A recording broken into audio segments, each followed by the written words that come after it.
प्यारे बच्चों, आज हम रिपोर्टेड क्लास के प्रोनाउन में होने वाले परिवर्तन के बारे में जानकारी हासिल करते हैं।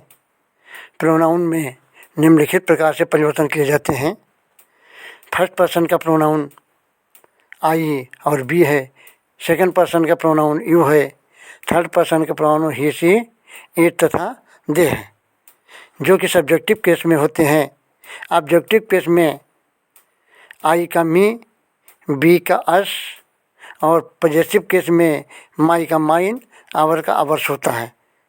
सेकंड पर्सन में यू का सब्जेक्टिव केस में यू ही रह जाता है, ऑब्जेक्टिव केस में यू होता है और पॉजेसिव केस में योर और योर्स होता है।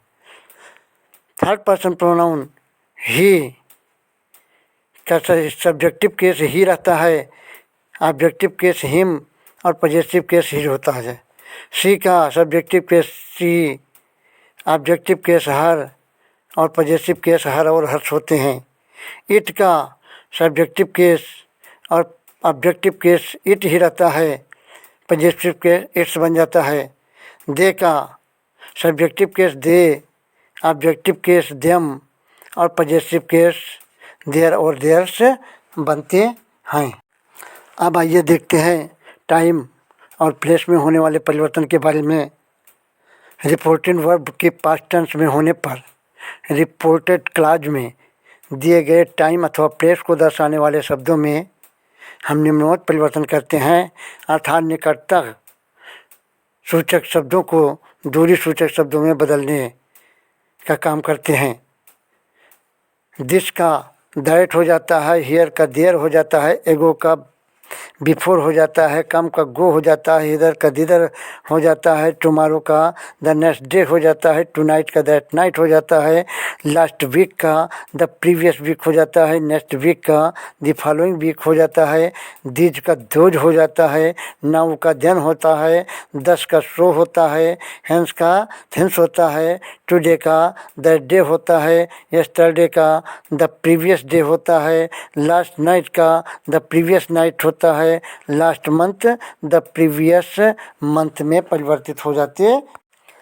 इसमें कुछ विशेष बातें होती हैं।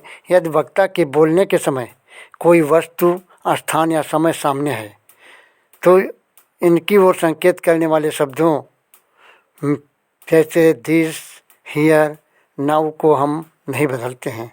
जैसे he said this is my book, तो he said that this was his book, यहाँ दिस में कोई परिवर्तन नहीं हुआ। He said I will speak here, he said that he would speak here, यहाँ हियर में भी किसी प्रकार का कोई परिवर्तन नहीं हुआ है। ही said I will do it now और नेवर, तो he said that he would do it now और नेवर, इसमें भी किसी भी प्रकार का कोई परिवर्तन नहीं हुआ है। अब आइए हम देखते हैं कि इंट्रोगेटिव सेंटेंस अर्थात प्रश्नवाचक वाक्यों का डायरेक्ट से इनडायरेक्ट हम कैसे बनाते हैं।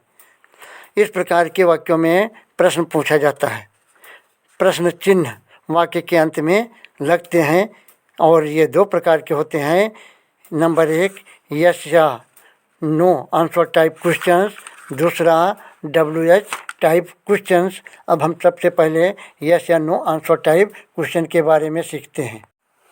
अब आइए देखते हैं कि इंट्रोगेटिव सेंटेंस में जो जनरल नियम हैं, सामान्य नियम हैं कि रिपोर्टिंग वर्ब से अथवा टेल होती है तो उसको हम आस्क या इंक्वायर में बदल देते हैं, लेकिन यदि सेड होता है तो आस्क्ड या इंक्वायर्ड में परिवर्तित कर देते हैं।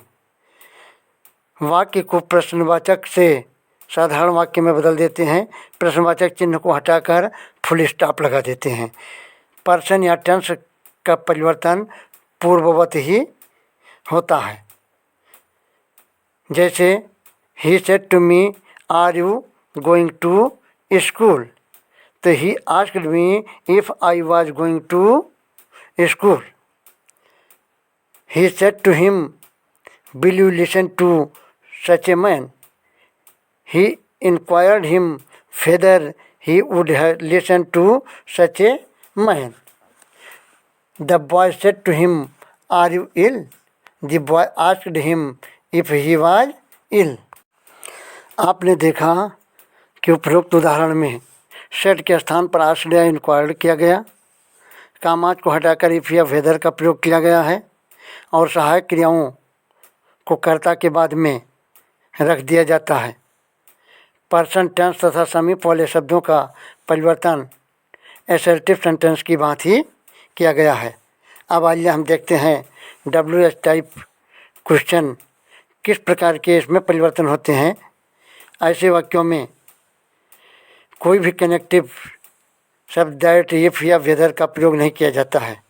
प्रश्नवाचक शब्द जो वाक्य में प्रयोग रहता है वही कनेक्टिव का काम करता है।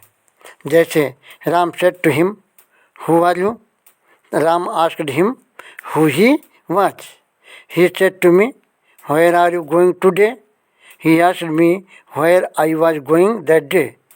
The boy said to him, what is your name? The boy asked him what his name was.